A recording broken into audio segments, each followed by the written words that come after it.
Yo, what's up guys? Welcome back to the channel. Today I am back with another deck profile. Today I played in the Remote Invitational Qualifier, which is where you qualify for the Remote Invitational. That's going to be live streamed in a couple of weeks.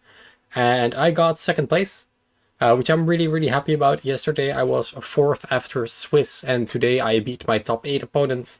The entire top 4 qualified, so I was qualified then. Then I managed to make it to the finals, but sadly I didn't win over there. I played the Drytron deck.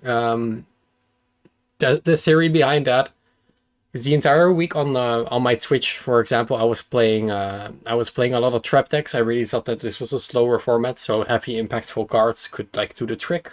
Yeah, I was just looking forward to the Invitational itself. But then after playing locals on Friday, I just realized that traps maybe weren't the way to go, and maybe I should just take a very different approach. And what I did there is I changed it up to Drytron, which is of course very different. And yeah, the general idea is that we're now in kind of a mid-range slash control format, and that means that a lot of people don't play hand traps, and that means that a combo deck like Drytron can work really well, because Drytron can easily play through like a Tri-Brigade board. That's not with ease. So that's why I played the Drytron deck. I have built a list. I used 5th Trade Duelist Zara's deck as a reference point, and my older lists as well, and kind of changed up some cards, added some stuff, removed some stuff. And this is a different list. Of course, it's still Drytron. It's nothing spectacular, but this is, I think, the way you should kind of play this deck right now. Not playing Dragoon, not playing any of the prep nonsense, just consistent staples, full power.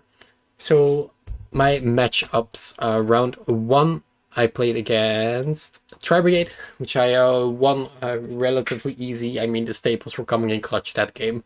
Round 2, I played Palio. I went full combo.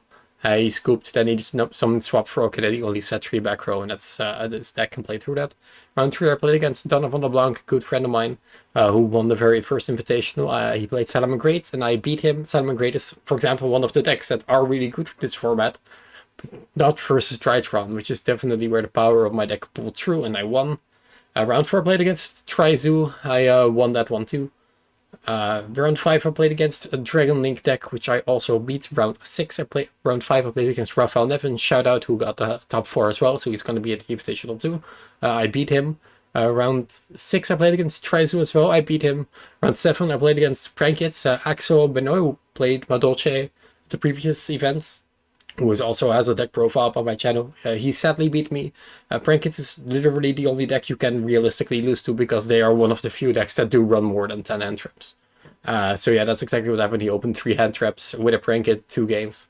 Round 8 I played against Prankits, and I miraculously won after my opponent misplayed, so that was very lucky of me. Then I got into the top 8. I was 4th after Swiss. So my top 8 match, the first one was PK, a very nice guy, lovely deck. He yeah, it was insane that my deck is kind of built to beat his deck with the Droplet and the Twin Twister, so he didn't really stand a chance from the start. Unlucky for him, but yeah, my hands were really good all event. Top 4 I played against Prankits. I rematched against Axel, and I beat him this time. Gotcha there, Axel. I win the important one. And in the finals I played against Mystic Mind Prankits, also a very good player. Jean, I believe his name was. I know his last name is Bernard, but it doesn't matter. He Mystic Mind me game 1, but I do main Twin Twister, which gave me the win. Game 2 he started off, I just didn't really have anything. Game 3 I opened Talents called by Eva, Orange Light, Delta, so nothing really spectacular. And then I top decked a Drytron and I started playing. I made a Zeus. There was some pressure, back and forth. Eventually I had to use the Zeus twice, and he Mystic Mind me again. I didn't draw him out, and he just played Prankits underneath that, and then that's how he took the win.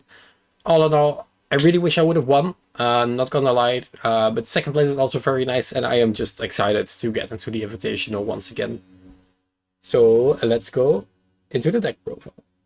Alright, so the first card on the top is the Drytron Meteorus Draconets. It's also very good this entire event. There were often times that I did go like hand trapped once, and I still could have made him, which was enough disruption versus stuff like Prankits and Tri-Brigade. So really solid card. 1 Ultimateness, 1 Bent, and 1 Idaten. We're not playing Natasha. Playing Natasha is bad. Don't play Natasha. Triple Alpha, Triple Zeta, Double Delta, Double Gamma. I used to play 3 Gamma, which is very nice. I wanted to play 3, but I chose to flex spot something up a little bit more, and I'll explain it a little bit later too. Triple Diviner, Triple Herald, Triple Orange. That's it for the monsters. There's no Dragoon to be found here. We are not playing Dragoon. Dragoon is not the way to go. For the spells, I played a Nova. And then this is the flex spot I was talking about. The one-off Fafnir. I know it's just a one-off, but it is basically an additional name. Searches your deck. This was one of the cards that I really cited out a lot. One Meteonis. Then triple Droplet, triple Tactic Talents, triple Twin Twister, then the Emergency and the Callby. This was the main focus of the deck. Just the staples around the Drytron deck was very important. I wanted to play talents because I knew people were getting hand trapped and going second discard helped, and discard overperformed. I wanted to play droplets because I think that this is one of the best cards of the entire format, and Twin Twister because literally every deck sets back row nowadays. And they all worked really, really well. They all surprised my opponents. Game 1 definitely gave me a lot of wins, and overall the deck performed really well in the entire tournament. For siding patterns, what I often do is side out one Emergency, one Fafnir. I often side out the Callby, unless I know I play against Prankits. One Orange Light, one Eva, and one Delta. That's usually the normal 6 that I side out, in case you were wondering about that. And if I don't need any of the staples for back row decks, etc., you could also side that out. Most of the time when I went, because I knew I went second, I sided those cards.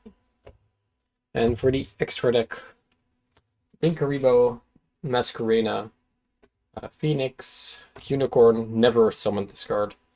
Coral Sword, got kicked for game twice with this. Appaloosa, never summoned this card. Underworld Goddess came up 4 times this entire event, and even won me the PK match because the negate from Grave was too hefty for them to deal with. It's an insane card. I really like this extra deck. This is good. I did IP Underworld Goddess once. I hard summoned this in my turn 3 times. It was really, really, really nice. 1 Untis, only 1 Herald. This is my new favorite card in the deck. I never summoned the Chaotic Ruler. I never thought it was good. This event, it overperformed. I made it, I believe, 4 times. Every time I made this card, he hit Eva. And this won me the game versus Axel. I had no other plays. I had a ritual in hand, so I just made this. And I milled Delta, Gamma, and Eva. This was just wild. This card is very good in this deck. I don't know why I was doubting it earlier, but I really, really like it. How you make this, in case you're wondering, if your Diviner gets Vadered, which happens all the time, you can just synchro a level 6 for this guy and then start milling other cards. Beatrice, Zeus, Downwards, Blue Beta. That's pretty much standard, I think. Yeah, the Chaos Ruler and the Underworld Goddess were basically my tech choices, and I really like those cards. They're all both very, very strong and versatile. Triple Cyclone for the side and a Duster. So I have enough back row removal in case to go against the trap deck, and if I go first, I usually switch these for the Twin Twisters in my deck, and that really helps a lot. Contact C is just an insane card this format. I really liked playing this card. It came in a bunch. Nibiru. I never sided the Drolls and to Lancia. I did side in the Lancia versus PK. I never really sided the Drolls. I also would not really know what I would change this for. But for now, I'm really happy and content with the deck. Maybe make a red reboot and something like that. Maybe play Pankratops, right, guys?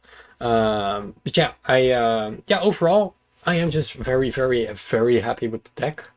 I did not expect to do this well. I'm very happy. It's gonna be very interesting invitational. I'm not really sure what deck I'm gonna be playing. Maybe I'm gonna play Drytron. But I'm probably gonna meme and pick something really random or play traps in the end. I'm not really sure, but I did want to put out this deck profile. I'm not really scared of anyone looking at this, knowing what I'm gonna play, because that doesn't really help for this event. Even that you know that what one of the guys is going to play, you don't know who you're going to play, and if you make your deck only for my deck, then that's pretty much a bad mindset, because good luck with your hand traps versus a trap deck. So it's going to be very fun. There are a couple of friends coming to the Invitational as well. Raphael Neven is coming too. She got 2nd place in Germany as well, which is really, really insane. And overall, I'm very excited to be on stream again. Looking forward to it, and I hope that you guys will join me in the chat right there. I'll let everyone know when the event is, and I'll post it on all my social media, so go follow me there. Links are always in the description down below. I want to thank everyone for watching. I want to thank everyone for their support. All my friends, Zara for the deck. I want to thank Bruce for lending me basically his entire collection so I could play whatever I want at this event, which really, really helped. Raphael for helping me with the deck list, even though he didn't really intend to do that, it doesn't matter. But yeah, everyone, I really appreciate all the support, and I'm looking forward to seeing you all in chat at the Remote Invitational. Thank you guys for watching. I'll see you guys in the next one. Bye, guys.